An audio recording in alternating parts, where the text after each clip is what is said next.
예, 과거에는 그 심리학자들이 어린아이들은 태어날 때 하얀 도화지, 백지장으로 태어난다. 그래서 거기 세상에 나오면은 세상에 막 혼란스러운 상황, 뭐 이 사람 저 사람이 와가지고 이쁘다고 하고 안고 뭐 이렇게 하는 것들이 굉장히 혼돈된 상태에서 이렇게 많은 이렇게 힘든 삶을 살게 될 것이다. 라고 그 얘기를 한 거죠. 그래서 몇 년 동안 아이들은 대혼란을 겪을 수밖에 없다라고 하는 그런 것이 그 보면 정설이었습니다. 그런데 발달 심리학이라고 하는 그 심리학에서 아이들이 단계별로 어떻게 자라는지를 이렇게 쭉 이렇게 연구를 해본 거예요. 그런데 연구를 해보니까 아이들이 백지로서 태어난 게 아니라 상당히 많은 것을 이미 그 마음에 가지고 있다라는 것을 이렇게 발견해낸 거예요. 이제 가령 뭐 여러 가지가 있는데 생후 그 2개월 된 아이들을 그 영아들을 갖다가 이렇게 그 실험을 해보니까 그냥 일반적으로 있는 일들을 이렇게 보여주면 이렇게 그냥 이렇게 있는데 예상치 못한 어떤 특별한 일이 벌어지면 거기에 더 주목을 하고 집중을 하더라는 거예요.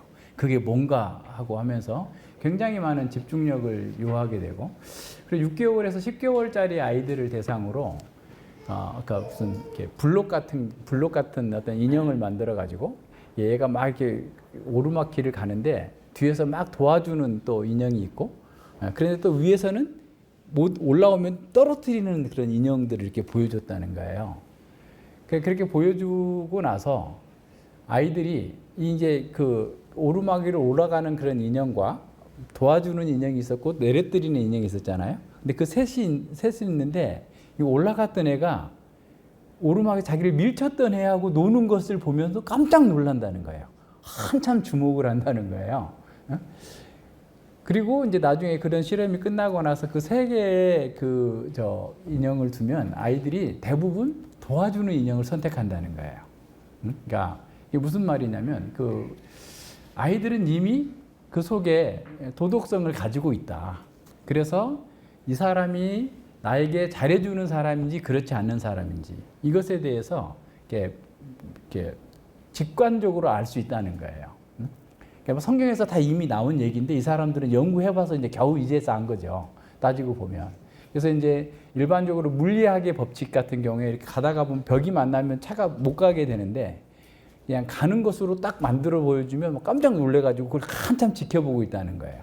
오히려 이렇게 뭐 막히면 이렇게 돌아서 가는 게 정상이잖아요. 고체니까. 근데 이걸 그냥 뚫고 지나가는 것처럼 보여주면 거기에 더 많은 집중력을 갖고 있다는 것을 사람들이 실험을 통해서 확인하면서 아이들 또한 태어나면서부터 그런 어떤 직관을 가지고 있고 도덕적인 또는 사회적 관계 속에서 어떻게 행동해야 되는 것인지를 알고 있었다라는 사실을 이제 요새 발견하면서 아이들에게는 무슨 이렇게 아무것도 없으니까 뭐 거기다 그냥 뭐 자연으로 돌아가라. 그냥 애들에게 그냥 마음대로 하게 해주거나 또는 뭐 어떤 그림을 그리냐에 따라서 아이들이 바뀔 수 있다. 뭐 이런 식의 얘기하는 어떤 이론들이 점점점 이제 힘을 잃고 오히려 아이들이 기본적으로 태생적으로 가지고 있는 그런 어떤 우리가 말하면 어떤 양심의 작용 또 하나님의 일반 계시 속에서 주어져 있는 그런 지식을 이미 가지고 태어난다라고 하는 것이 이미 심리학에서도 그런 것들이 좀 발견되고 있음을 보게 됩니다. 그래서 이제 이런 것들을 우리에게 보면서 우리는 무슨 생각을 하게 되냐면, 그러니까 우리가 사람이 거듭날 때도 영적인 직관이 생기는 거예요.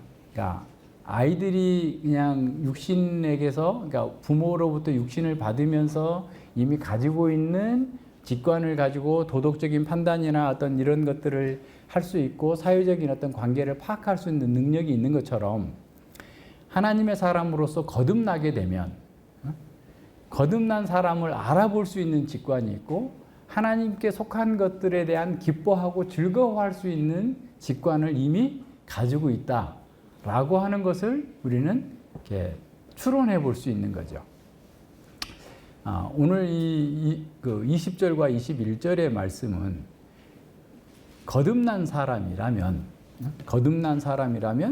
바로 그와 같은 직관적인 내용들을 알 것이다라는 거예요. 그걸 전제하고 있음을 저는 이렇게 보여요. 예, 그러니까 우리가 죄의 종이었을 때는 이미 의에 대해서는 아무것도 몰랐어요. 근데 죄의 종에서 벗어났으니까 의에 대해서 알게 됐고 의의 종으로 살고자 하는 그런 의식이 생긴 거죠. 그래서 죄가 죄의 종이 되었을 때는 의에 대해서는 자유하였고, 그럴 때 어떤 열매를 맺었느냐?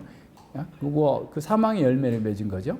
예, 그리고 이제는 너희가 그 일을 부끄러워한다. 그러니까 거듭난 사람은 과거의 삶의 방식에서 살아왔던 것에 대해서 직관적으로 부끄러워하는 거예요. 자기 중심적인 태도나 자기 영광을 추구했던 그런 삶의 모든 방식에 대해서 부끄러워한다라고 하는 것을 통해서 바울 사도는 19절에서 말씀하고 있는 것처럼 너희 지체를 부정과 불법에 들여서 이게 그 불법에 이른 것처럼, 이제는 과거에는 그랬다면, 전에는 그랬다면, 이제는 너희 지체를 의의 종으로 너희 지체를 의에게 종으로 들여 거룩함에 이르러야 된다라고 하는 것을 20절과 21절에서 그렇게 해야만 하고 할 수밖에 없는 일들을 설명해 주고 있는 거예요. 그리고 22절과 23절에서는 좀 더 그 내용들을 좀 상세하게 펼쳐서 설명해 주고 있음을 우리가 보게 됩니다. 그래서 20절 그 상황, 죄의 종으로 살 때를 우리는 기억하는 것이 우리에게 얼마나 중요한지를 가르쳐 주고 있습니다. 너희가 죄의 종이 되었을 때에는 의에 대해서 자유하였느니라 그랬어요. 그러니까 우리가 믿기 전에 어떤 사람이었는지를 명확하게 알 수 있는 것, 또 생각해 보는 것, 그것이 우리가 하나님의 사람으로서 거룩한 삶을 살기 위한 첫 번째 단계에 있음을 보여줍니다. 우리가 믿기 전에 삶을 기억하는 것이야말로 새로워진 신분과 정체성에 맞게 살아야 할 이유가 무엇인지를 아주 명확하게 드러내주는 아주 어둠의 배경인 거죠. 그러니까 복음을 전달하기 위해서 그 복음이 없었을 때의 삶이 얼마나 고통스러웠는지를 아주 어둡게 3장에서 쭉 설명해 왔던 것처럼 마찬가지입니다. 그래서 그리스도인이 아닌 사람은 누구나 죄와 사탄의 종으로 살고 있는 거죠. 그리스도께서 죄와 사망에서 구속해 주지 않는 모든 사람은 모두가 다 죄와 사망의 종으로 살고 있습니다. 그래서 이건 이미 5장 12절 이하에서부터 계속 반복해서 강조했던 내용들인 거죠. 그러니까 아담과 함께 연합되어 있어서, 그래서 이제 아담 안에 있는 모든 사람은 그 죄의 종으로서 사망의 열매를 맺고 있는 것 자체가 가장 고통스러운 그런 일인 거죠. 그래서 사람들이 스스로 그런 사실을 깨닫지도 못하고 거기서 스스로 벗어나기 위해서 아무리 발버둥친다 할지라도 그 할 수 없는 그런 사실인 거죠. 그러니까 인간에게 있어서 가장 큰 비극은 죄 가운데 있으면서도 그것이 죄의 노예로서 살고 있다, 사망의 열매를 맺고 있다는 사실조차도 깨닫지 못하고 살고 있는 것이죠. 그래서 우리가 창세기로 다시 돌아가 봐야 돼요. 그러니까 아담 하와가 스스로 하나님의 언약을 버리고 스스로 하나님처럼 살고자 했을 때, 자기가 선악 판단의 진리의 기준이 되고 자기 마음대로 자기 인생을 살고자 했을 때 그들은 완전히 하나님을 떠나게 됐고 죽음 가운데 떨어지게 된 거죠. 그러니까 영원한 생명을 얻고 또 영원한 자기의 왕권과 자기의 소유권을 갖고자 했던 그런 사람으로서의 그런 유혹을 받고서 그렇게 넘어졌죠. 그래서 하나님과 완전히 분리를 가져왔고 단절된 채 계속해서 죽음을 향해서 갈 수밖에 없었던 것입니다. 그래서 인간이 하나님과 분리됨으로써 모든 그 고통이 오게 된 거죠. 그래서 영적으로 분리되어 있고 마음이 하나님 앞에서 왜곡되고 완곡해 되어졌고 육신에도 수많은 질병이 있는 거예요. 그러니까 아마 그 영생을 누리고 있었던 에덴 동산에서 하나님의 법을 어김으로 말미암아서 하나님과 분리될 때 죽을 수밖에 없는 상태로 바뀌었고 계속 연약하며 굴복하게 됐고 하나님과 소외되고 자신과 소외되고 이웃과 소외되고 자연 만물과도 소외돼 가지고 그 소외가 그냥 가득한 그런 세상 속에서 절망과 고통을 이기기 위해서 살고자 했던 그 모든 것들이 고통이었던 거죠. 그래서 이렇게 하나님과 분리되는 것 자체가 사망이었고 그 사망은 육신 사망 또 영혼 사망까지, 영적 사망에서부터 영혼 사망까지 계속해서 연결되고 있는 거예요. 그러니까 우리는 현세의 삶 자체가 1단계 사망을 당하는 것이다. 그 중에서 가장 중요한 것은 지난번에 봤던 것처럼 영적인 분별력이 사라지게 된 거예요. 그러니까 우리의 마음과 육신의 어떤 사령탑으로서의 영의 기능이 완전히 어떤 쭈그러들고 왜곡되어지고 그 분별력을 상실함으로 말미암아서 온갖 것들이 그 자리에 들어와 가지고 지금 사람들을 괴롭게 하고 우리 또한 계속해서 엉뚱한 짓을 하도록 이렇게 만들어 나가는 것이죠. 그러니까 하나님의 사람으로서 온전한 생명의 교제를 하고 있을 때에 비로소 사람답게 사는 거고 사람으로서의 온전한 복을 누릴 수 있었던 건데 하나님과 교제가 단절돼 버리니까 모든 것이 안 된 거예요. 그러니까 이 건물의 메인 스위치, 전기가 들어오는 메인 스위치가 나가버리면 모든 게 다 나가버린 것처럼 하나님과의 단절이 돼버렸을 때 모든 것들이 다 문제가 생긴 겁니다. 그런 문제들이 하나하나 다 연결이 되어 있어요. 그러니까 이제 현대의학에서도 어떤 것들이 이제 예를 들어서 뭐 A라는 물질이 우리가 포도당을 그냥 이렇게 먹으면 바로 그냥 이렇게 흡수가 되는 게 아니라 어떤 중간에 여러 단계를 거쳐가지고 우리 몸에 필요한 에너지를 만들어내고 그리고 또 어떤 남는 거는 저장도 하고 또 필요할 때 갖다 쓰고 뭐 등등의 이런 일들을 하는데 그 어떤 과정 하나하나가 굉장히 많은 그 유전자들이 그 작동을 하는데 그런 것들이 하나만 끊어져도 여기까지는 다 왔어. 근데 에너지화를 못 시키는 상황이 되는 거예요. 그 다음 단계 하나가 안 되니까.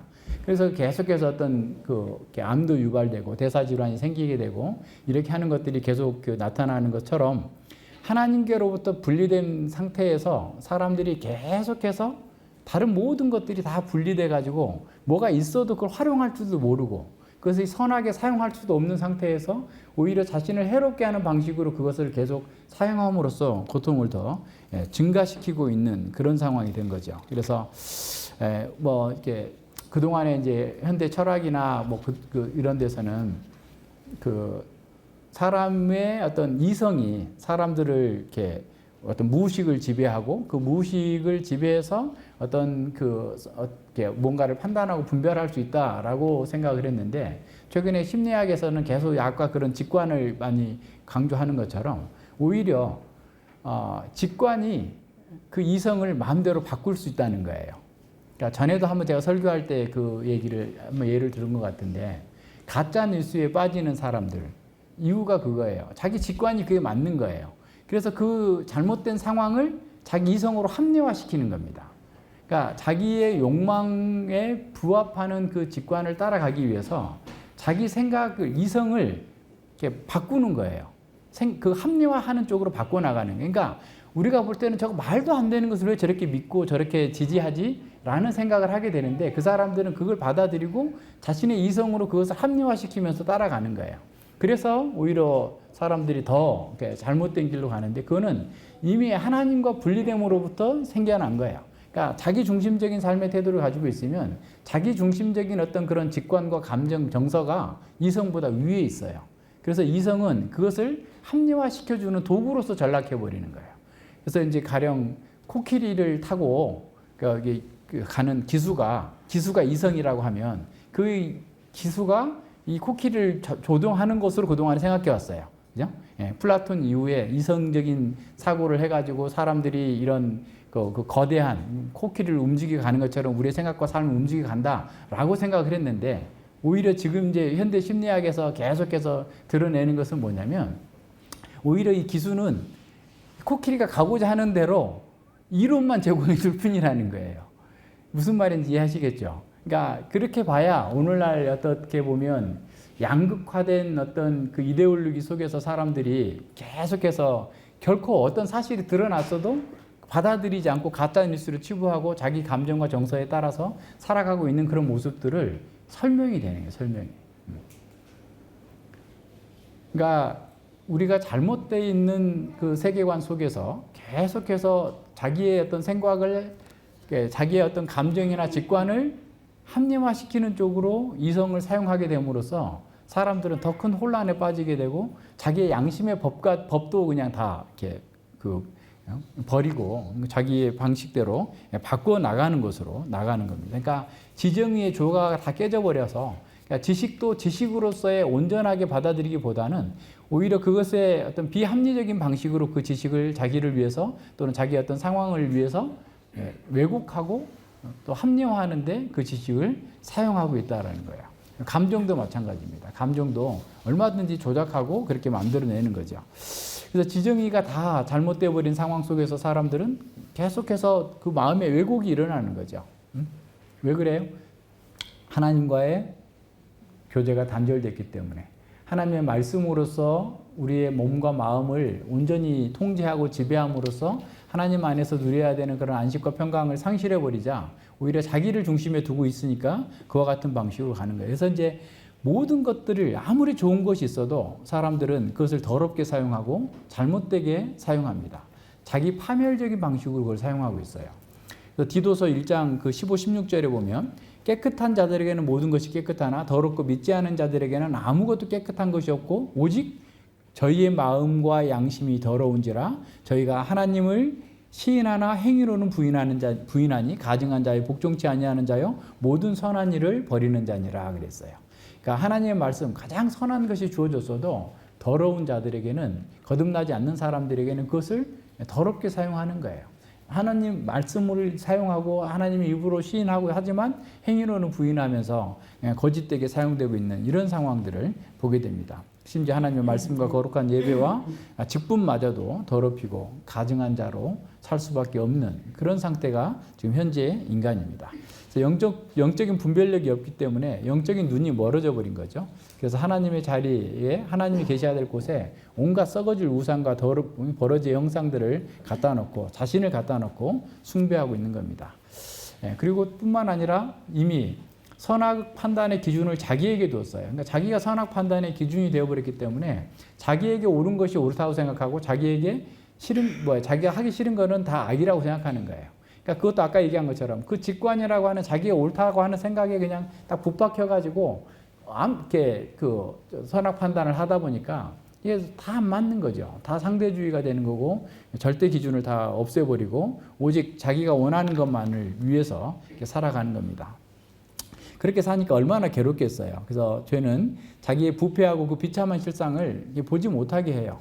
그래서 사람들은 다 자기가 온전하다고 생각해요. 완전하지는 않지만 나는 괜찮은 사람이고 썩 괜찮은 사람이다 라고 생각하고 자기가 살아가는데 이 세상을 살아가는 데 있어서 충분한 통찰력을 가지고 있고 능력이 충분하다라고 생각합니다. 그런데 그것은 자신들이 눈이 어두워서 잘못 보고 있기 때문에 그런 거예요. 자기 기준에서 보기 때문에 그래요.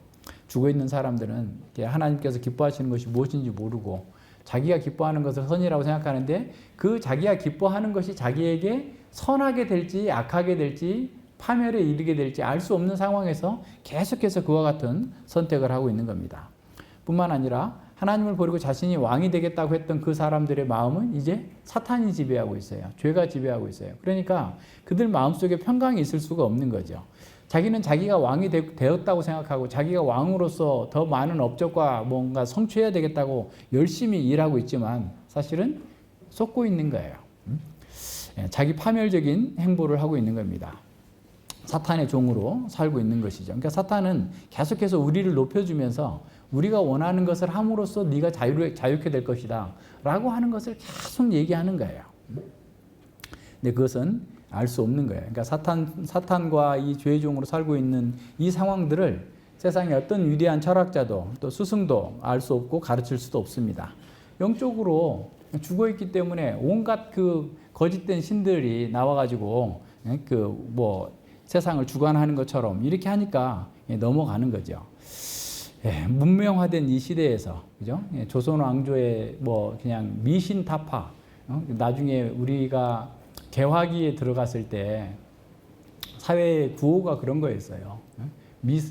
우상과 미신 타파가 한국을 이 조선을 어둠에서 건져낼 수 있다라고 하면서 그냥 그 복음을 적극적으로 받아들이고자 했고 그런 그 사회적인 어떤 미신과 무속을 없애고자 했던 것이 벌써 120, 30년 전에 그렇게 열심히 일어났던 그런 운동이었는데 지금 이 시대에 광명한 과학의 시대라고 하는 최첨단 AI 시대에 이런 미신과 무속에 매여 있는 사람들 왜 그래요?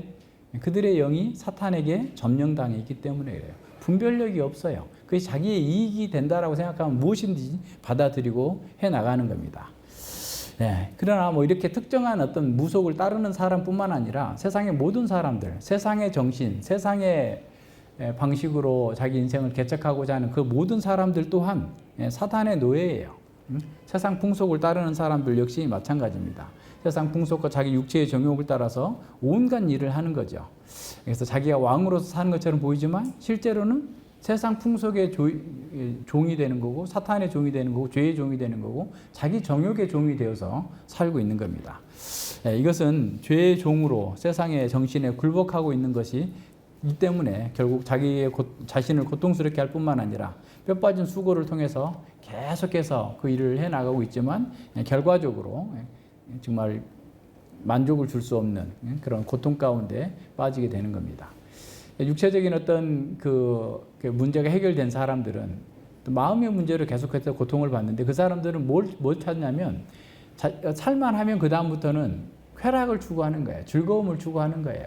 계속해서 먹고 마시고 여행 가고 놀러 다니고 계속 그런 방식으로 자기 인생의 목표를 삼는 거죠. 육체적 즐거움을 탐닉하고 있는 거죠. 자기가 할 수 있는 모든 것들을 다 동원해서 그것을 얻고자 하는 겁니다. 그런데 그것 자체가 죄의 종으로서 사는 것임을 기억해야 됩니다. 죄의 종으로 사는 사람들은 특징이 뭐냐면 자기를 가장 소중한 존재로 생각하는 거예요. 자기의 존재가 가장 귀중한 존재고 죄의 종으로 사람들이 추구하는 최종적인 목표는 결국 자기 자신입니다. 조금 확대하면 자기 가족, 조금 확대하면 자기 무슨 뭐 단체, 지역 이런 정도지 결코 그 자리에 하나님이 없어요. 그러니까 이미 그들은 자아를 섬기는 그런 존재, 자아라고 하는 그런 하나님, 자아를 하나님의 자리에 두고 있는 그런 사람들입니다. 그렇기 때문에 이런 사람들 속에서는 하나님의 의를 알 수가 없는 거죠. 알지 못하니까 하나님과 아무 상관없이 자유케 된다고 하는 거죠. 안다 할지라도 그걸 따라 살 수 있는 능력이 없어요. 그래서 바울 사도는 의인은 없나니 하나도 없고 다 치우쳐서 한 가지로 무익하게 되고 선을 행하는 자는 없나니 하나도 없도다라고 선언하였습니다. 세상 사람들 이런 말 들으면 발끈하죠. 맨날 이때만 되면 이렇게 이름 없는 사람이 어디 동사무소 나무 밑에다가 몇천만 원 매덕 갖다 놨다. 이렇게 좋은 사람들 많은데 왜 성경은 그렇게 비관적으로 보느냐라고 얘기하지만 그 모든 것들 또한 뭐예요? 하나님의 의가 아니고 자기 의를 추구하는 거예요. 그래서 우리는 세상적으로도 그래서 그 어거스틴은 그런 말 했어요. 세상적으로 의를 행하는 사람들에 대해서 뭐라고 말하냐면 화려한 죄다. 그러니까 다른 사람 도와주고 자선하고 이렇게 많이 하는 거 좋은 거예요. 좋지만 하나님 보시기에는 화려한 죄인 거예요. 하나님의 의를 인정하지 아니하고 자기 의를 세우기 위해서 열심히 하기 때문에 그와 같은 것이죠. 그러니까 진정으로 이제 그 창세기에서 제일 중요하게 우리가 공부해야 될 것은 사실은 선악 판단의 기준이 자기가 됐다라는 것이 얼마나 심각한 문제인지를 잘 깨달아야 돼요. 그러니까 내 중심적인 선악 판단의 기준을 가지고 있으면 항상 자기는 선하다고 생각하고 자기는 항상 의롭다고 생각하는 거예요. 그래서 가장 악한 사람들도 자기는 선하다고 생각하지 자기가 잘못됐다라고 말하기를 꺼려합니다. 이거예요. 그러니까 죄로 인해 죽어버린 사람들은 자기가 선악 판단의 기준이 됐기 때문에 그 속에서 자기만 옳다라고 생각하고 최종적으로 자기를 위해서 사는 거죠. 국가나 사회나 어떤 사회적 양심을 추구하는 그런 사람들 또한 어떤 면에서 일반 은총 가운데에서 주시는 그런 양심과 자연법의 원리들을 받아들이는 면에서 또 다른 사람들보다 낫다고 생각할 수 있지만 그들 또한 하나님의 의를 세우기 위해서 열심히 뛰는 것이 아니라 자기 의를 세우기 위해서 그렇게 하는 거예요. 그래서 그것 또한 사람들 보기에는 좋은 것이지만 하나님의 성품과 구속의 경륜에 반하는 적극적인 반역 행위에 해당되기 때문에 그런 면에서 그들 또한 구원 얻을 수 없고 죄의 종으로서 살고 있는 겁니다. 그래서 모든 사람은 하나님을 반역하고 있기 때문에 그 마음에 하나님 두기를 싫어하고 미워하고 하나님에 대해서 적개심을 갖고 있어요. 그러니까 이제 로이 존스 목사님 그때 보면 1960년대인데도 어떤 신문에다가 괜히 이런 기사가 나는 거예요. 주일학교 교사가 어린이를 성추행했다 이렇게 나오는 거야. 근데 가서 보면 그 사람이 한 40년 전에 주일학교 교사였는데 교회 안 다녔어. 그 뒤로 40년 동안 교회 안 다니니까 교회하고는 아무 상관없는 일이잖아. 그 사람이 범죄한 것은, 그죠? 지금 교회를 다니면서 그렇게 한 것처럼 기사를 썼지만 막상 그 내용을 보면 40년 전에 주일학교 교사였던 사람인데 성추행을 했다더라. 그래서 마치 교회가 그런 것처럼 그러니까 사람들이 하나님을 싫어하는 거죠. 미워하는 거죠. 그와 같은 방식으로 기사를 쓰고 그래서 이제 물론 우리가 늘 항상 조심해야 되겠긴 하지만 어떤 세상에서는 하여튼 하나님과 연결되어 있다라고 하면 무조건 싫어하는 거예요. 그죠? 그냥 그냥 그 자체로서 그 사람의 마음에 하나님 두기를 싫어하기 때문에 그 자체를 싫어하는 거야. 그러니까 그렇다라는 것을 알고서 우리가 접근해야지 내가 가장 나를 행복하게 하고 나를 기쁘게 하고 나를 정말 죄와 사망의 그 틀에서 건져낸 이 복음 너무너무 좋으니까 당신에게도 좀 전해주겠다라고 하면 막 얼씨구 하고 환영할 거라고 생각하지만 안 그래요. 대적합니다. 말씀 전하는 사람도 대적하는 거고 대적해요. 그렇다는 것을 알고 접근해 가야 돼요. 네, 그래서 사람들은 하나님의 뜻에 어긋나고 하나님의 의와는 다른 것들을 좋아해요. 그래서 선악을 알게 된 인간이 무엇이고 또 어떻게 보면 바벨탑 사건을 통해서도 사람들이 원하는 선과 하나님이 원하는 선은 다르다라고 하는 것에 대해서 분명하게 알고 접근해야 됩니다. 바울 사도 같은 경우에도 율법을 알고서 율법을 따라서 하나님이 기뻐하시는 일을 하고자 최선을 다했지만 7장에 가서 보겠지만 안 되는 거예요. 자기 힘으로는 안 돼요. 그래서 3장 20절에서 율법의 행위로서는 하나님께 의롭다함을 받을 육체가 하나도 없다라고 선언하고 있는 겁니다. 그래서 사람들은 율법이 아니라 죄의 법을 따라서 세상의 정신과 육체의 정욕을 따라서 행동하고 결정합니다. 죄를 선택하고 하나님의 의를 선택하지 않는다는 면에서 의에 대해서 자유했었던 겁니다. 죄가 삶의 모든 영역에 미치고 또 죄가 모든 것들을 지배하고 있는 겁니다. 사람들은 의보다 또 선보다 불의와 악을 더 원하고 있어요. 영적이고 선한 것보다 육적이고 음란한 것들을 더 좋아하는 것이 현재 사람들이 죄의 종으로 사는 것이고 의에 자유롭게 된 사람들입니다. 그런데 문제는 뭐냐면 대중적인 기독교는 이 두 가지를 아주 교묘하게 섞어요. 하나님의 의와 인간의 의를 교묘하게 섞어서 하나님의 의를 말하면서 자기 영광을 추구하게 만들어요. 자기 의를 추구하게 만들어요. 그러니까 이게 사탄의 아주 교묘하게 그 아담과 하와를 넘어뜨렸던 것처럼 오늘날도 사탄의 사자들인 거짓 교사들은 진리와 비진리를 아주 교묘하게 미혹해가지고 사람들을 속이고 있어요. 우리 유다서에서 본 것처럼 바로 그런 겁니다. 하나님의 이름으로 자기 영광을 추구하고 또 그렇게 살도록 가르치는 사람들에게 많은 사람들이 몰려들어요. 그런 방식으로 교회에 나와서 열심히 하나님의 의를 행한다라고 생각하지만 그들 역시 의에 대해서 자유한 사람, 의는 모르고 있는 사람이라고 밖에 말할 수 없어요. 로마서 9장, 10장, 11장에서 바울 사도가 유대인들에 대해서 얘기하고 있잖아요. 그러니까 유대인들 또한 하나님의 의를 알지 못하고 자기 의를 세우려고 힘써 하나님의 의에 대해서 거역하고 있는 것처럼 사람들이 하나님의 의를 알지 못하고 또 하나님의 의를 위한다고 하면서 자기 의를 위해서 열심히 행하고 있는 것을 보게 됩니다.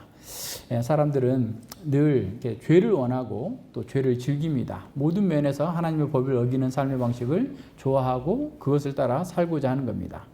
인간은 죄를 짓지 않는 방식으로 살아갈 수 없어요. 이것이 사실 6장 20절이 말하고 있는 거예요. 죄를 짓지 않는 방식의 삶을 원치도 않아요.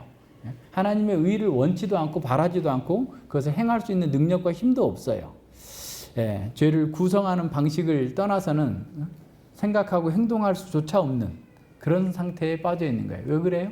죄의 종이기 때문에 그런 거예요. 이것을 분명하게 이해해야 됩니다. 따라서 우리는 전투하는 교회로서 하나님의 말씀을 통해서 예수 그리스도의 그 말씀을 잘 듣고 그 말씀을 잘 해석하고 그 말씀을 실행에 옮길 수 있는 능력을 가지고 있어야 돼요. 그래서 우리가 공격 무기인 성령의 검인 말씀에 대해서 잘 분별할 수 있어야 되고 믿음의 방패를 가지고서 사탄의 불화살들을 막아낼 수 있는 그런 능력들이 계속해서 훈련되어지고 길러져야만 됩니다. 그래야만 승리할 수 있어요. 하나님의 말씀의 초보적인 지식을 가지고서는 영적인 이 대적인 사탄을 이겨낼 수 없습니다. 우리 마음을 막 뒤집고 다녀요. 사탄은 우리보다 우리를 더 잘 알아요. 그래서 사탄에게 속지 않기 위해서 우리가 하나님의 말씀으로 우리 자신을 잘 보고 이겨낼 수 있어야 됩니다. 그래서 영적 전쟁에서 그 사탄의 간교함을 수차례 계속해서 싸워서 이겨냈던 바울 사도는 고린도후서 2장 11절에서 우리가 그의 괴계를 알지 못하는 바가 아니로다. 교회가 어떤 사람을 징계를 했어요. 징계를 했는데 그냥 너무 과도하게 또 할 수가 있어요. 그죠? 그러니까 그렇게 과도하게 했어요. 그런데 그 사람이 회개했어요. 그러면 이게 받아줘야 되잖아요. 사랑으로 받아주고 없었던 일로 여기고 그냥 예전처럼 똑같이 대해줘야 되는데 막 그 감정이 남아 있는 거예요. 그 감정을 가지고 사단이 들어와요. 그러니까 그 사람이 너희들이 교회에서 징계했고 회개했으니까 그러면 사랑으로 받아줘라. 왜냐하면 그 자리에 사탄이 들어와서 넘어지게 한다. 부부가 싸워도 해가 지도록 싸우지 말라. 그렇지 않으면 사단이 들어와서 시험하는 거예요. 그러니까 그 자리에 우리가 얼마나 사단이 간교하게 우리를 들어와서 무너뜨리고 우리 마음을 그냥 분탕질하는지를 잘 볼 수 있어야 돼요. 그래야만 사탄과의 전쟁에서 이겨낼 수 있는 겁니다. 그래서 날마다 말씀을 통해서 경건의 훈련을 통해서 우리 마음속의 부패함을 더 깊이 깨닫고 그 정욕에 속지 않도록 그리고 우리 밖에서 들어오는 적들에게 자리를 내어주지 않도록 정말 깨어서 훤히 내다보면서 그것을 해내야 됩니다. 그리고 사탄은 계속해서 그 공격을 하는데 우리의 그 믿음을 이렇게 무너뜨리고자 하는 거예요. 야, 너네 하나님이 전능한 하나님이라며 너는 왜 그렇게 어렵게 살고 있는 거냐? 너는 이렇게 오랫동안 아픈 거냐?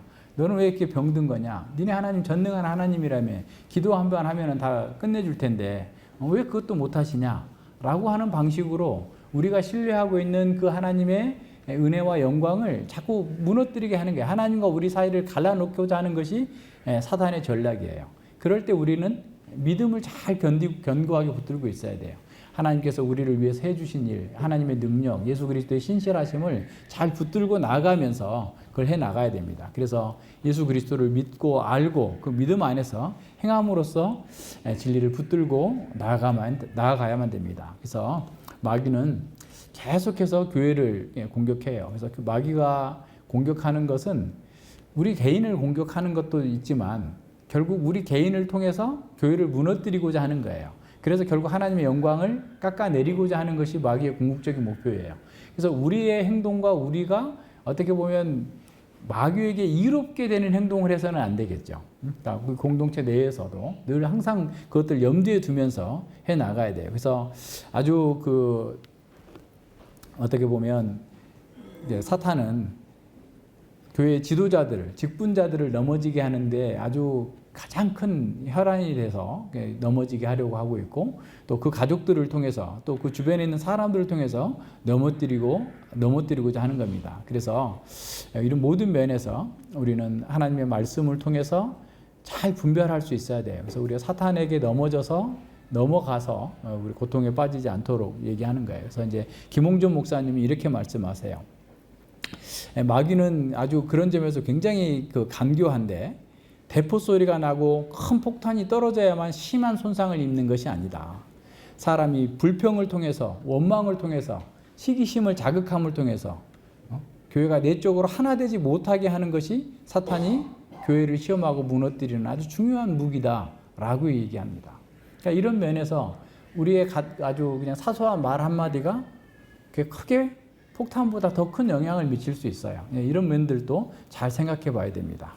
그래서 사탄은 하나님의 말씀을 듣는 사람들 가운데에서도 선악을 분간하지 못하도록 하고 어리석고 우준한 상태로 이렇게 떨어지게 하고 또 그러면서도 또 교만하게 만드는 그런 능력이 있어요. 사탄은 계속해서 사람들을 높여주기 때문에 그래요.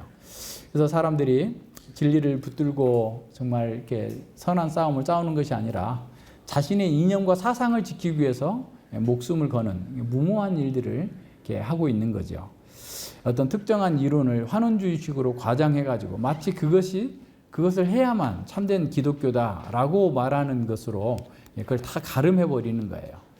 그러니까 오늘날 지금 한국교회 상황은 너무나 그게 심각합니다. 그래서 이게 입에 담기도 어려운 얘기들을 막 해요, 목회자들이. 말도 안 되는 얘기인데 그런 얘기를 우리가 여기서 해야 되는 것들도 해야 되는 것 자체가 가슴 아픈 일인데 이게 말이 안 되는 거죠. 그러니까 그 옛날에 우리가 한번 생각해 보세요. 그 단발령 있잖아요. 단발령.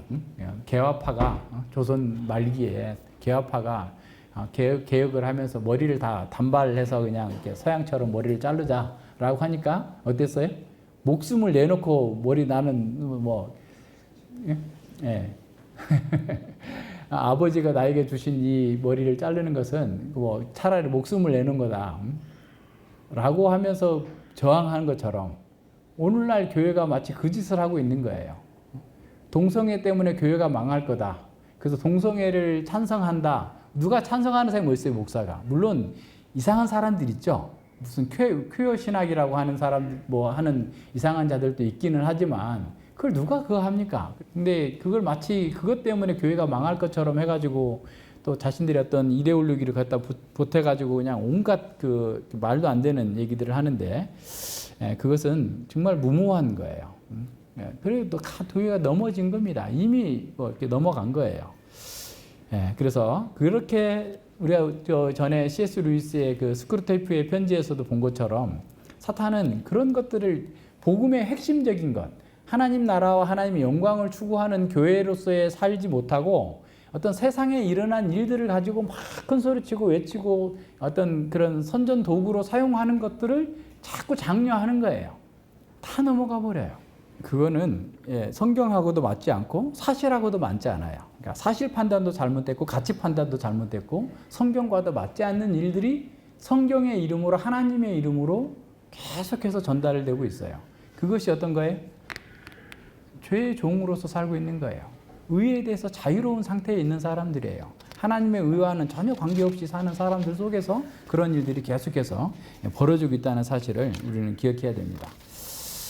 그래서 하나님의 사람으로서 우리가 우리에게 주어진 역할들 또 이것들을 잘 살펴봐야 돼요. 마귀가 그냥 이렇게 공격하는 것이 아니라 어떻게 보면 아주 집중해가지고 아주 교묘하게 그냥 뭐 한 놈만 패라는 식으로 계속해서 똑같은 것을 반복해서 사람들의 마음과 생각을 사로잡아서 넘어지게 만드는 방식으로 나아가고 있어요. 그래서 교회는 정말 우리의 본질의 역할에 충실해야 됩니다. 그래서 교회가 거룩한 군사로서, 군대로서 하나님의 목적과 하나님 나라의 방식을 잘 드러내는 방식으로 나아가야 돼요. 이렇게 거룩한 전쟁을 수행할 수 있는 성도들은 지금 늘 훈련되어 있어야 되고 힘있게 나가야 됩니다. 그래서 마귀의 공격은 갑자기 오는 게 아니에요. 마귀는 그렇게 창의적이지 않아요. 했던 방법을 계속 써먹어요. 근데 우리는 그 마귀가 했던 방식들에 대해서 이해를 못하니까 계속 넘어지는 거예요. 마귀의 방식은 똑같아요. 예수님의 4가지의 시험 사건 속에서 나온 것이나 지금이나 방법은 항상 똑같습니다. 그래서 마귀가 공격해오는 것은 다 우리가 미리 볼 수 있어요. 알아볼 수 있어요. 그러니까 대비할 수 있는 겁니다. 근데 그 대비가 안 되는 사람들 어떤 거예요? 여전히 죄의 종으로 있으면서 사탄의 그런 간교함을 알지 못하기 때문에 그런 겁니다. 그러니까 교회를 다니고 열심히 기독교를 위해서 헌신하겠다고 하는 사람들이 하나님의 의에 대해서 자유로운 사람이라면 얼마나 불쌍한 사람이에요. 안타까운 사람이에요. 물론 뭐 더 큰 틀에서 보면 하나님의 진리를 사랑하지 않는 사람들에게 하나님께서 거짓을 믿도록 함으로써 그들이 진리에 사랑하지 않기 때문에 거짓을 믿게 함으로써 넘어지게 하는 것이기는 하나 어쨌든 우리가 보기에는 참으로 안타까운 일인 거죠. 진리를 사랑하지 않는 자들에게 사탄은 성경을 인용해가지고 거짓 선동하고 진정한 자유를 알지도 못하고 누리지도 못하고 여전히 죄의 굴레에서 헤어나올 수 없도록 만드는 것입니다. 21절 봅니다. 너희가 그때에는 무슨 열매를 얻었느냐? 이제는 너희가 그 일을 부끄러워하나니 이는 그 마지막이 사망이니라 그랬어요. 예수님을 믿지 않을 때 우리는 최선을 다해서 살려고 했죠. 그래서 가족들과 학교와 사회가 가르치는 그 세상의 정신을 열심히 습득하고 자기 영광이라고 하는 자기 정욕을 채우기 위해서 최선을 다해서 살아왔습니다. 그런데 그때 열매가 어땠냐고요? 정말 아이러니하게도 알고 보니 그것은 자랑스러운 것이 아니라 부끄러운 것이었고 사망의 열매를 맺는 것이었다라고 하는 사실을 바울 사도는 말하고 있습니다. 바울 사도 한번 생각해 보세요. 출생부터 그는 정말 바리새인 중에 바리새인이고 베냐민 지파였어요. 그러니까 유대인 중에서도 베냐민 지파는 최초의 사울이라고 하는 왕을 배출한 사람이에요. 그리고 남유다로 돌아와가지고 그 유대인 속에 속해 있던 사람들이고, 그리고 어떻게 보면 야곱의 정부인인 라헬의 막내 아들이고, 그래서 야곱이 특별히 사랑했던 그런 지파였어요. 그런데 그런 그 육체적인 것도 있고, 자신이 또 바리새인의 아들로 태어나서 아버지도 바리새인이고 자기도 바리새인이고, 율법으로는 흠이 없을 정도로 최고의 최상의 것들을 다 이루었어요. 그런데 예수님을 믿고 나서 보니까 이건 다 부끄러운 것이다. 그래서 심지어 다 배설물로 여겨버렸다 라고 얘기하는 거예요. 그러니까 바울처럼 타고난 자기의 어떤 선천적인 능력과 자기가 후천적으로 열심히 성취해서 얻은 그 모든 것들까지 다 버렸다라고 얘기합니다. 왜 그래요? 자기의 영적 실상을 발견하고 보니까 자기는 과거에는 자기의 지파도 자랑스럽고 자기 아버지가 바리새인인 것도 자랑스럽고 자기도 바리새인이었고, 심지어는 그는 예루살렘의 그 공회 70명에 들어가는 공회 의원일 가능성도 있었을 정도로 뛰어난 성취를 이룬 사람이었어요. 그럴 정도의 사람이었는데 영적으로 자기 실상을 깨닫고 보니까 그것이야말로 가장 자기를 무너뜨리게 하고 죄의 종으로 살게 했고, 오히려 선한 율법을 가지고도 죄의 종으로 살게 했고, 자기를 하나님의 의하는 아유 관계없는 사람으로 살게 했기 때문에 그것에 대해서 다 버린다, 배설물로 여긴다 라고 하는 거예요. 그래서 구원받은 사람의 첫 번째 특징은 뭐냐? 과거의 자신의 삶의 방식을 부끄러워하는 거예요. 한번 생각해 보세요. 여러분이 과거에 뭔가를 막 이루었어요. 근데 지금도 그것을 부끄럽게 생각하지 않고 자랑스럽게 여긴다면 어떻게 되겠어요? 그러니까 얼마 전에 어떤 그 중국의 제자인데 지금 한국에 있는데 부산에 있었는데 근데 서울로 올라온대요. 그래서 왜 오냐 이렇게 몇 주 전부터 문자가 왔었는데 제가 바쁘기도 하고 이렇게 답을 못 해줬다가 이제 운전하고 길게 운전하니까 통화할 수 있잖아요. 통화했더니 서울에 있는 대학에 갔대요, 딸이. 우리 왔을 때 저쪽에 있을 때 왔는데 그러니까 그때 초등학교 3학년 4학년 그랬는데 벌써 이제 대학교를 갔는데 어디 서울에 있는 좋은 대학을 갔어. 그래서 아니 중국에서 와가지고 어떻게 그렇게 공부를 잘했느냐 그랬더니 그분은 다 하나님 은혜예요, 하나님 은혜예요 라고만 얘기하는 거예요. 이게 뭐가 뭘 잘했다 뭐랬다 이런 얘기 아무 얘기 안 하지 않고, 근데 이제 그 자녀 교육 때문에 이제 서울로 와서 같이 살겠다라고 하는데 아마 교회도 한번 올 것 같아요. 근데 모든 게 하나님의 은혜입니다라고 해야지 정상인 거죠, 그죠? 예. 근데 과거에 이룬 것을 항상 내세우고 다니는 사람이 있어요. 그죠? 예. 그러니까 자기가 3대째 목사의 아들이고 자기도 목사고, 예? 또 이런 거 저런 거 수많은 학위 이렇게 얘기하고. 바울 사도는 뭘 자랑하고 있어요? 나는 죄인 중에 괴수다고 말하는 걸 자랑으로 삼았던 사람이에요. 나는 십자가 외에 어떤 것도 자랑할 것이 없다라고 얘기한 사람이에요. 그러니까 그들이 무엇을 성취했든 무엇을 이렇게 이루었든지 간에 자신의 과거의 삶의 방식을 부끄러워하지 않는 것은 진정한 은혜에 들어오지 못했을 가능성이 커요. 에스겔 36장 31절에 보면 회개한 사람들에 대해서 이렇게 말합니다. 그때 너희가 너희 악한 길과 너희 불선한 행위를 기억하고 너희 모든 죄악과 가정한 일을 인하여 스스로 믿게 보리라 그랬어요. 자 보세요.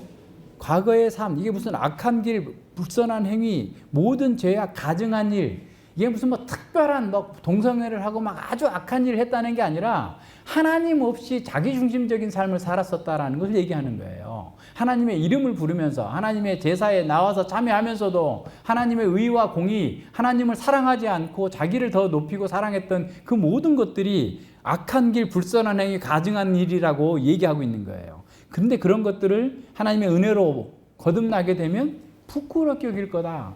미워하게 될 것이다. 스스로 미워하게 될 것이다. 이것이 거듭난 사람, 하나님의 은혜를 받은 사람의 첫 번째 특징입니다. 그래서 믿음의 고백과 이 회개는 동시에 일어나요.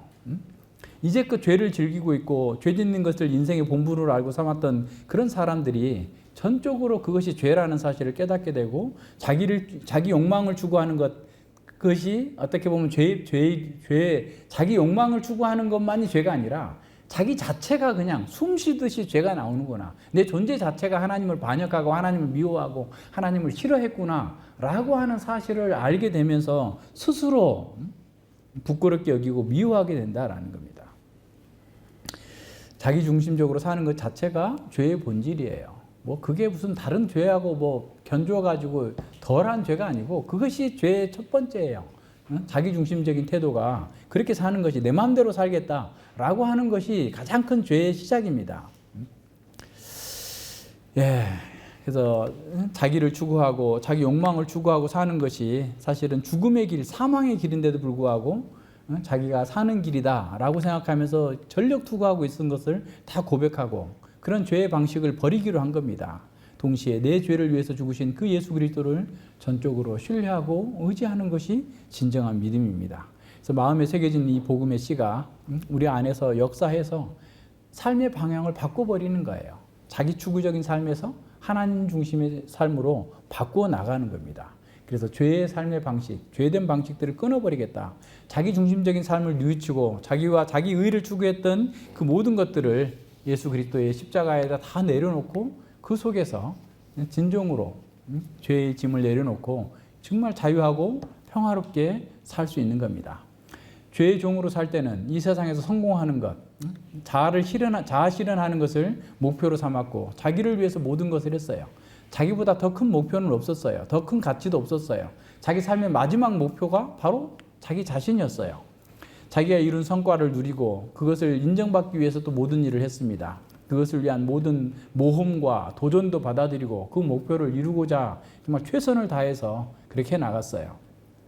자기 성취를 집착하는 것은 오직 한 가지 자기의를 과시하고 자기가 얼마나 뛰어난 사람인지 대단한 사람인지를 드러내고자 하는 강한 욕망 때문에 그렇게 한 겁니다.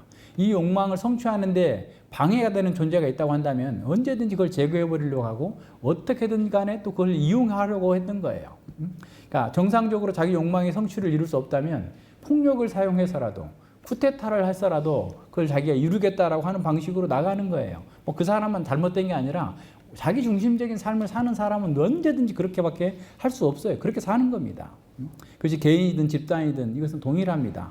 폭력도 자기 중심적으로 해석하기 때문에 얼마든지 정당화될 수 있고 자기 목표로 이렇게 자기가 자기를 위해서 살기 때문에 참으로 그 어떤 것도 무엇이든지 다 할 수 있어요.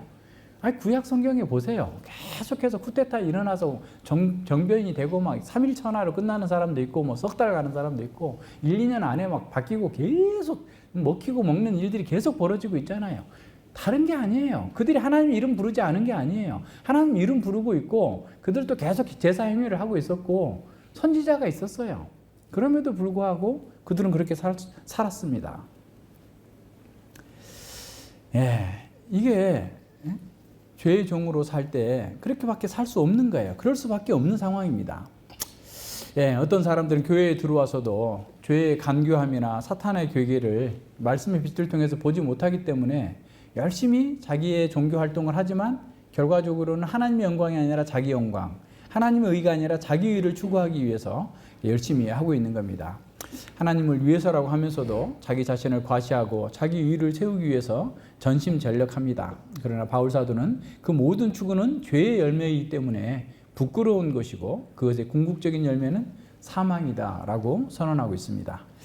예, 예수님은 우리 자신을 십자가에 못 박음으로써만 우리 자신의 생애 목표를 자기에게서 하나님께로 돌이킬 수 있다라고 말씀합니다. 그래서 예수님께서 너희가 나를 따르려거든 제자가 되고자 한다면 먼저 자기 십자가를 지고 나를 따르라 라는 말이에요. 자기가 죽었다라고 하는 것, 자기 중심적인 삶의 태도, 자기 과시의 욕망, 자아 실현을 인생으로 목표로 삼는 그 모든 것을 다 십자가에 못 박은 후에만 예수님의 제자가 될 수 있다라고 선언합니다. 그런데요, 여기에서 기독교의 역설이 있어요. 자, 그러면 자기의 자아 실현의 목표, 자기 과시의 욕망, 자기 중심적인 그 삶의 태도를 십자가에 못 박아버리면 나는 아무것도 아닐 것 같은데 기독교는 바로 그곳에서 자아 실현이 이루어져요. 이게 놀라운 역설이에요. 기독교만 가지고 있는 역설입니다. 어떤 겁니까? 우리가 예수님의 제자로 됐을 때 하나님의 자녀가 돼요. 그래서 하나님의 자녀로서의 살면 사람이 있어야 될 자리에 있는 거예요. 자기 자리에 있으면서 그 속에서 진정으로 자기가 만족하게 돼요. 더 이상 내가 다른 사람과 비교해가지고 나는 뭐 저 사람보다 낫네, 나는 저 사람보다 못하네, 이렇게 되지 않아요. 나는 하나님의 자녀라고 하는 진정한 자존감 속에서 하나님과 교제하면서 하나님의 은혜 가운데에서 그 무엇으로도 바꿀 수 없는 자기 충만함, 자기 존재감을 확인하는 거예요. 이것이 기독교입니다. 이것이 진정한 기독교예요.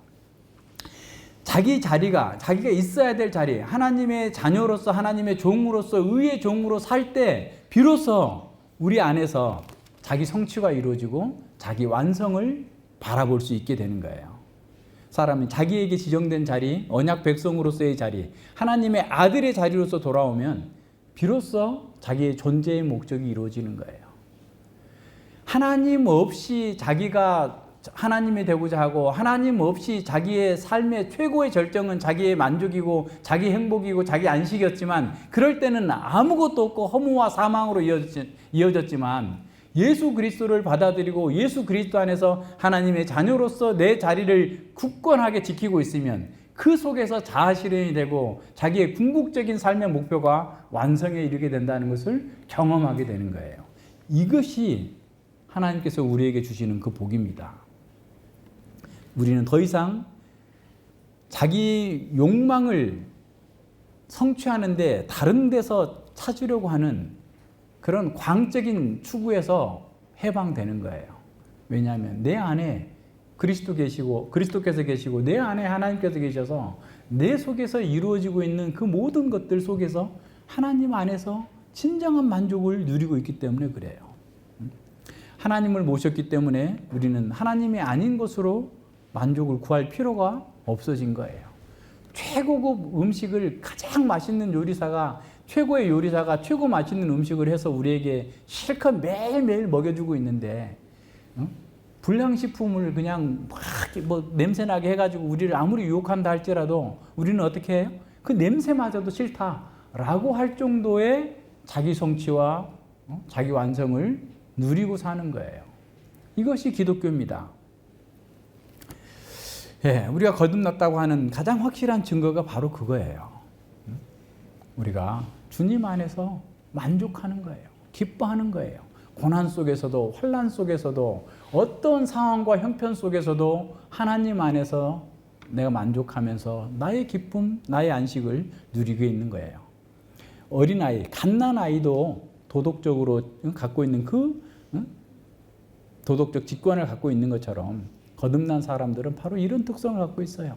과거의 것은 부끄러워하지만 지금 예수 그리스도 안에 있는 그 안식과 평강 속에서 기뻐하고 즐거워하고 자기 완성과 자기 만족을 누려나가고 있는 겁니다. 자, 그러면 우리 한번 생각해 봅시다. 우리가 죄의 종이었을 때 어떤 형편으로 살고 있는지를 명확하게 보고 있습니까? 하나님 없이 살았던 그 삶을 부끄러워하면서 그것을 버리기를 최선을 다하고 있습니까? 부끄러워해야 버릴 수 있어요. 과거의 삶을, 과거의 성취를, 자기 중심적인 삶의 태도를 부끄러워해야 거기에서 벗어날 수 있고 그것을 버릴 수 있는 겁니다. 어떤 사람들은 개혁신학을 말하고 어떤 사람들은 하나님의 영광을 말하지만 모든 결론은 자기 영광과 자기 의를 드러내는 것으로 나아가는 사람들이 있어요. 또 어떤 사람은 과거의 그 죄악된 생활을 무용담하듯이 자랑하는 것처럼 얘기할 수 있어요. 얘기하는 것을 봐요. 말이 안 되는 거잖아요. 과거에 빛이 없을 때의 삶, 빛이 없는 가운데서 신앙생활을 그리워하고 있다는 것은 그 말이 안 되는 거죠. 지금 그건 무슨 말이에요? 그 영적 실상을 보지 못한 것이고 지금 하나님과 하나님 안에서 누리는 그런 실체를, 생명의 실체를, 안식의 실체를 누리지 못하고 있다는 거예요. 진리의 빛이 들어가야만 됩니다. 부끄러워야 할 일을 자랑하는 사람은 거듭난 신자가 아니에요. 바울 사도가 지금 여기서 말하고 있는 건 뭡니까? 과거의 종으로 살 때 삶의 열매를 분별하지 못하고 그것을 좋은 추억처럼 얘기하는 사람은, 그걸 부끄러워하지 않는 사람은 그리스도인이 아니다 라고 단언하고 있는 거예요. 또 과거의 자기중심적인 죄 가운데서 살던 것을 부끄러워하지 않는 사람, 그 사람 또한 그리스도인이 아니다라고 얘기할 수 있는 거예요.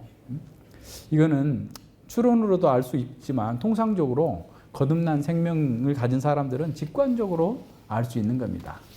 예, 우리는 정말 우리에게 전하여 준 바 그 교훈의 본을 마음으로 순종함으로써 진리의 빛 가운데에서 자신과 또 이 세상 전체를, 영적 실상을 바르게 바라보고 있는지 한번 돌아봐야 됩니다. 그래서 우리가 그 악한 길과 불선한 행위를 기억하고 너희 모든 죄악과 가증한 일을 인하여 스스로 믿게 보고 있는지를 한번 살펴봐야 됩니다. 그런 사람만이 바울의 고백에 동참할 수 있어요. 내가 그리스도와 함께 죽었나니 어떻게 한다고요? 이제는 내가 산 것이 아니요 내 안에 그리스도께서 사신 것이라. 이제 내가 육체 가운데 사는 것은 나를 사랑하사 나를 위하여 자기 몸을 버리신 하나님의 아들을 믿는 믿음 안에서 사는 것이다. 갈라디아서 2장 20절에서 말씀하고 있는 것을 그렇게 할 수 있는 거예요. 그런 사람은 그 무엇으로도 막을 수 없어요. 그 무엇으로도 그 사람을 무너뜨릴 수 없어요. 주님이 함께하고 계시기 때문에, 주님 안에서 만족을 누리고 있기 때문에 그 어떤 것도 그 사람을 넘어지게 할 수 없습니다. 예, 그래서 그리스도인에서 우리의 삶의 기초는 자기 자신이 진정으로 누구이고 우리가 신뢰하는 예수님이 누구인지를 아는 것에서부터 시작됩니다.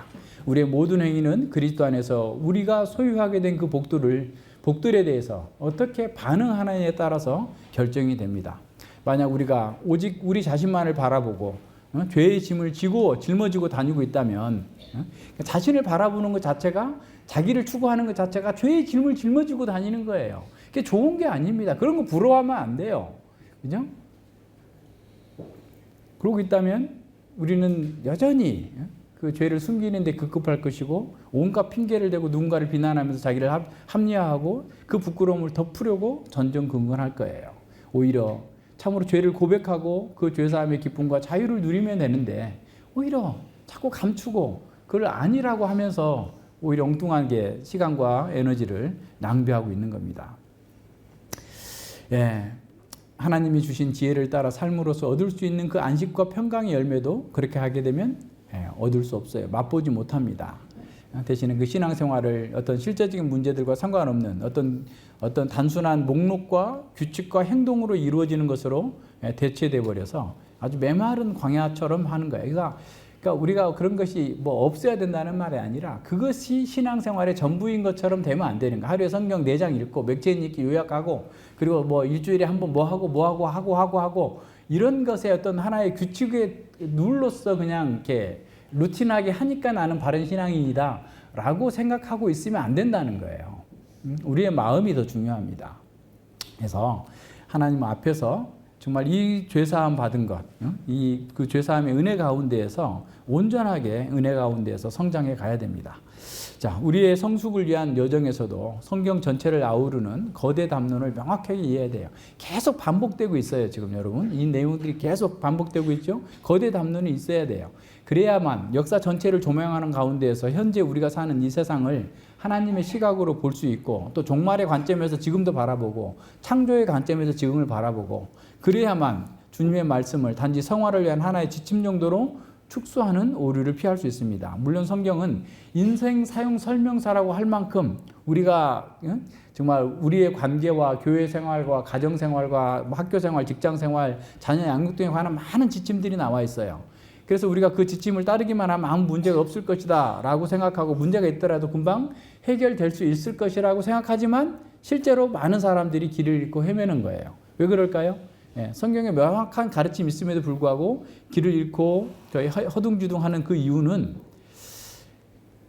성경이 단지 우리가 이렇게 살라 저렇게 살라라고 하는 지침을 주기 위해서 쓰여진 게 아니기 때문에 그래요. 그럼 모든 지침들은 사실은 전체 성경의 그 거대 담론 속에서 이루어지고 있는 걸 봐야 돼요. 그러니까 이제 제가 어떤 분들의 책을 보면 그 본문의 내용에 대해서 윤리적인 도덕적인 그 어떤 그 해석이나 그 주해는 잘 해내는데 성경 전체의 통전적 관점이 없어요. 다시 말하면 언약과 하나님 나라의 관점이 없어요. 구속사적인 관점이 너무 약하게 드러나지 않고 있는 거예요. 그래서 그것이 마치 그냥 예를 들어서 그냥 오늘 이거 이렇게 하면 안 되고 저렇게 해야 되고 이런 식의 어떤 단순한 어떤 교리의 모음집 또는 윤리의 모음집처럼 이렇게 되는 경우가 있는데, 그렇게 되면 그 자체의 말씀이 가지고 있는 그 본질 자체도 훼손되고 있어요. 저는 늘 얘기했지만 하나님 나라의 백성으로서의 주어진 윤리인 거예요. 그럼 하나님 나라의 백성이 어떻게 반응해야 되는가에 대한 것이 나와야 되고, 언약 백성으로서의 삶을 이렇게 지도하는 거예요. 그럼 언약 백성이 어떤 관계 속에서 어떻게 해야 되고 그래서 이렇다라는 것들이 나와야지 이게 명확하게 되는데, 그거를 갖고 있지 않게 되면 자꾸 그 말씀 자체가 파편화돼 버립니다.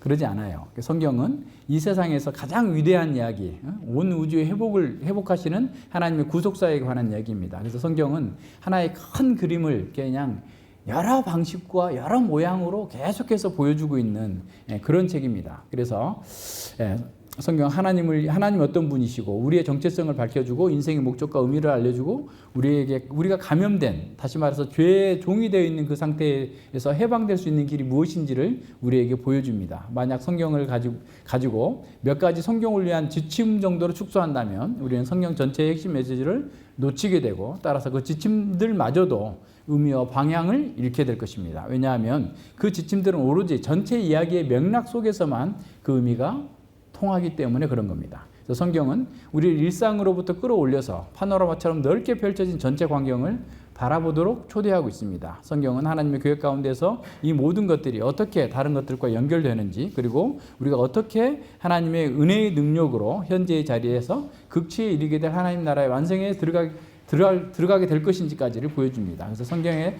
거대 담론은 우리가 태초부터 종말까지 모든 것을 보여주면서 우리가 가야 할 곳이 무엇인지를 보여주고 그쪽으로 인도합니다. 그래서 성경은 우리에게 온전하고도 실천적인 지혜를 주고 다시는 길을 잃지 않도록 만들어주는 거예요. 그래서 20절과 21절의 말씀도 전체 그림을 통해서 보면 더 분명해지는 거죠. 죄의 종이었을 때 너희가 의에 자유하였다. 그 자유했던 내용들을 쭉 살펴볼 수 있는 거고, 그때 너희가 무슨 열을 맺었느냐? 이제는 너희가 그 일을 부끄러워하나니 그 마지막은 사망이기 때문이다라는 거예요. 그래서 과거에 우리는 우리의 길을 잃은 상태에서 살 수밖에 없었어요. 그래서 하나님의 말씀은 하나님께서 보시는 그 인생의 모습을 펼쳐서 보여주고, 우리가 하나님을 알고 우리 자신을 알고 삶이 무엇인지를 알고 죄가 우리에게 입힌 손상을 무효로 만드시는 하나님의 큰 일이 무엇인지를 알고 그 일에 우리가 동참하도록 권해주는 말씀입니다. 그래서 이 말씀은 우리의 영혼의 나침반과 같습니다. 이 말씀은 과거의 우리의 모습과 현재 우리가 과거를 어떻게 해석하고 그것을 교훈 삼아서 어떻게 하나님의 백성으로 담대하게 의의 종으로 살아가야 하는지를 보여주고자 쓴 겁니다. 성경 곳곳에 인생의 모습들을, 이런 큰 그림을 보여줘요. 그래서 에레미야 선지자가 보여주고 있는 그 인생의 모습들을 한번 살펴보는 것이 필요합니다.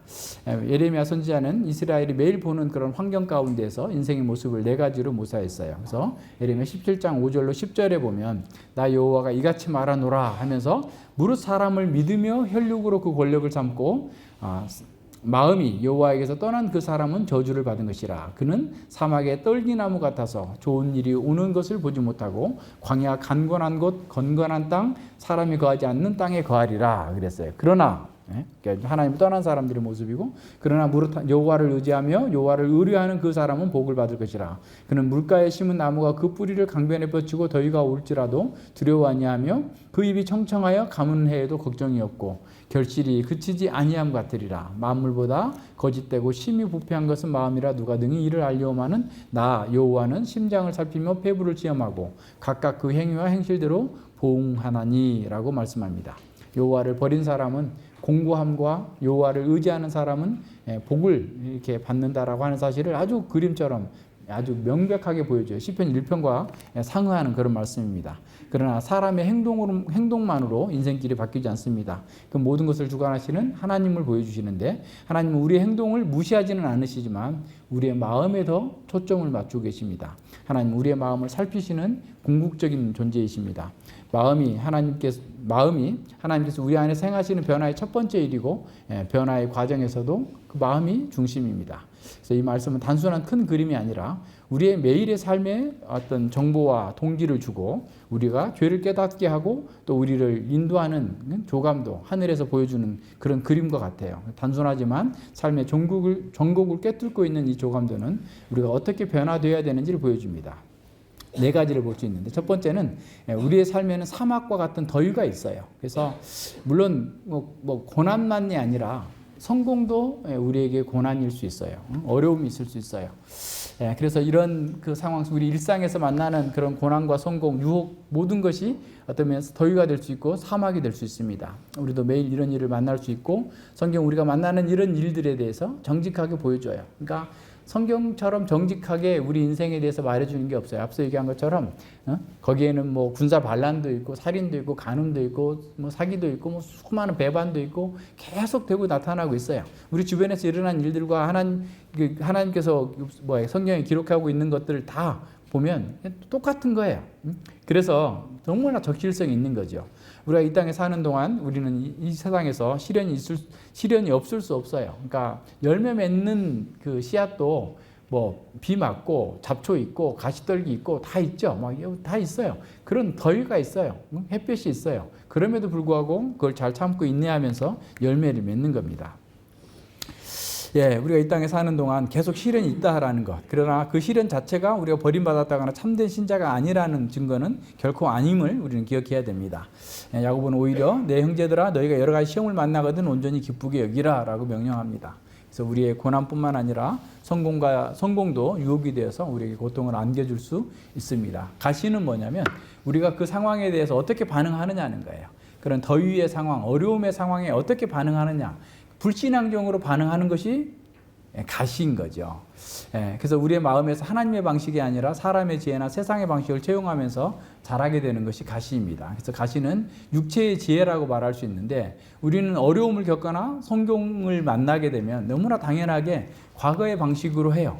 예를 들어서 갑자기 돈이 생겼으면 예전에 사고 싶었던 거 사는데 먼저 돈을 쓰는 거죠.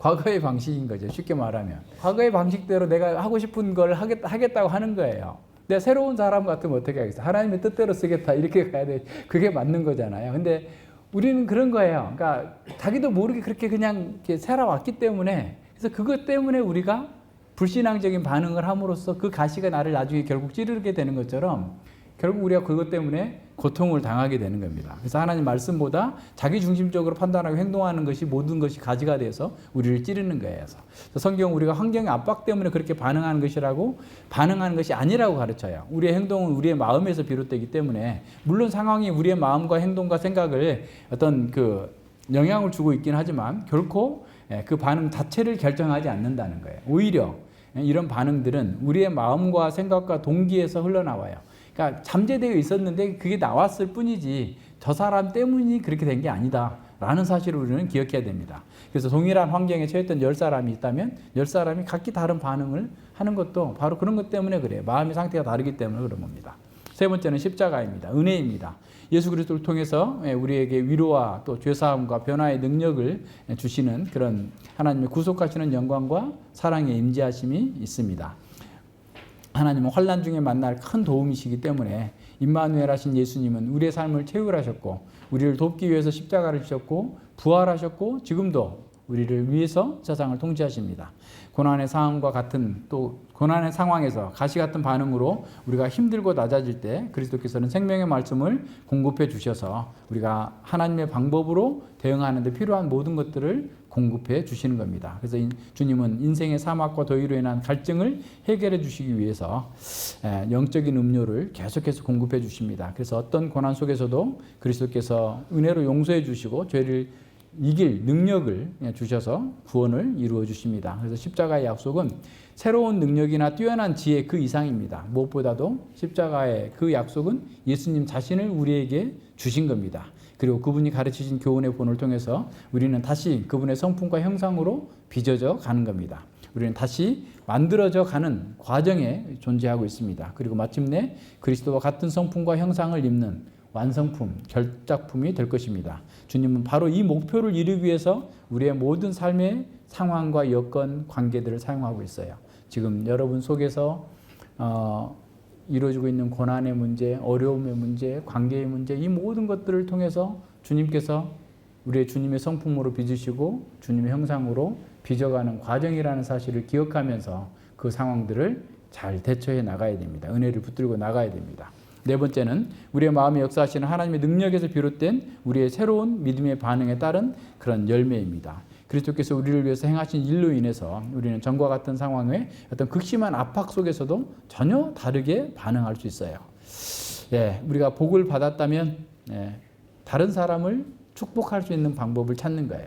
야, 내가 이렇게 복을 받았으니까 그동안 못했던 거 나를 위해서 막 돈을 쓰자 이렇게 하기보다 다른 사람들과 함께 어려운 사람들을 이렇게 함께 쓸 수 있는 그런 마음이 생기는 거고, 환난을 겪으면 하나님께로서 달려가는 거지, 뭐 어떻게 보면 사람들을 찾아가서 사람들 하나님께로부터 멀어지는 방식으로 나가지 않는 겁니다. 인생의 시련을 피하려고 하지 않고 담대한 용기와 믿음으로 그 장애물을 뚫고 나가고자 합니다. 우리를 괴롭게 하는 자들도 직접 보복하지 않고 하나님께 맡기는, 하나님께 심판을 맡기는 그런 사람으로 바뀌게 됩니다. 그래서 우리는 다시는 우상에게 돌아가지 않겠다고 하는 새로운 결단으로 자기 지체를 죄에게 드리지 아니하고 하나님께 드리는 삶에서 더욱더 성장해 갑니다. 이것이 하나님의 임재와 그리스도의 은혜 안에서 우리에게 주어진 현실입니다. 이 현실을 우리가 바르게 봐야 돼요. 그래서 이러한 새로운 반응들이 우리 삶뿐만 아니라 우리 이웃들에게도 좋은 삶의 열매를 만들어냅니다. 인생 전체와 역사 전체를 바라보면서 과거의 죄의 종에서 해방된 그 기쁨은 지금 거룩함에 이르는 생명의 열매로 나야 된다는 것을 우리는 확인할 수 있게 되는 겁니다. 이것을 위해서 우리가 구원받았음을 기억하면서 하나님께 더 가까이 나아가기를 원합니다. 기도합니다. 예, 하나님 아버지 감사를 드립니다. 우리가 과거에 어떠한 사람이었는지를 볼 때마다 하나님의 은혜가 한없이 크다는 사실에 감격하지 않을 수 없습니다. 하나님께서 우리를 벌어두셨다면 우리는 그것이 죄인지도 모르고 참으로 영원한 멸망을 향해서 질주하면서 온갖 허접한 것들, 허탄한 것들을 붙들고 참으로 그것이 마치 하나님인 것처럼 자기를 위해서 온갖 것들을 쌓아놨으나 오히려 그것이 더 큰 무거운 짐이 되어서 더 지옥불 아래 깊이 떨어질 수밖에 없는 그런 자들이었습니다. 그러나 주님께서 우리를 위해서 십자가에서 죽으시고 우리를 위해서 새 생명을 허락하여 주심으로 말미암아서 우리가 주님과 안에서 참으로 그 과거의 삶의 모든 방식들을 부끄러워하고 그것들에서 해방된 것이 얼마나 크고 놀라운 일인지를 새롭게 알아갈 수 있고 또 그 배워나갈 수 있도록 이끌어 주셔서 감사를 드립니다. 하나님의 사랑 가운데에서 우리가 있어야 될 자리에 있게 될 때 참으로 우리는 알 수 없었던 그 우리의 완성과 또 우리의 만족과 우리의 그 안식과 평강을 마음껏 누리면서 주님의 은혜 가운데에서 참으로 그 무엇도 두려워하거나 그 무엇도 어려워하지 아니하고 참으로 주님 영광을 찬양하면서 주님께서 우리를 구속하신 그 목적을 이루어 나가는 삶으로 살아갈 수 있도록 이끌어 주셔서 감사를 드립니다. 이 땅에서 우리 가운데 여러 가지 어려움들이 있고 또 우리가 과거의 방식대로 가시와 같이 불신적인 반응으로 하나님의 뜻을 거스리고 자기 뜻대로 세상의 방식으로 그 문제를 해결하고자 할 때 참으로 하나님께서 우리를 낮추셔서 참으로 하나님께 부르짖게 하시고 참으로 하나님께 예수 그리스도의 은혜 가운데 다시 돌아와서 참으로 예수 그리스도께 깊이 뿌리를 내리고 참으로 그 속에서 참 영생의 열매를 맺으면서 살아갈 수 있도록 이끌어 주셨사오니 진실로 감사를 드립니다. 우리에게 주어진 이 은혜가 크고 놀라운 만큼 참으로 그 속에서 우리 자신을 바라보면서 하나님의 뜻을 이루어가는 거룩한 종들이 되어줄 수 있도록 함께하여 주시옵소서. 감사드리며 예수님 이름으로 기도드립니다. 아멘.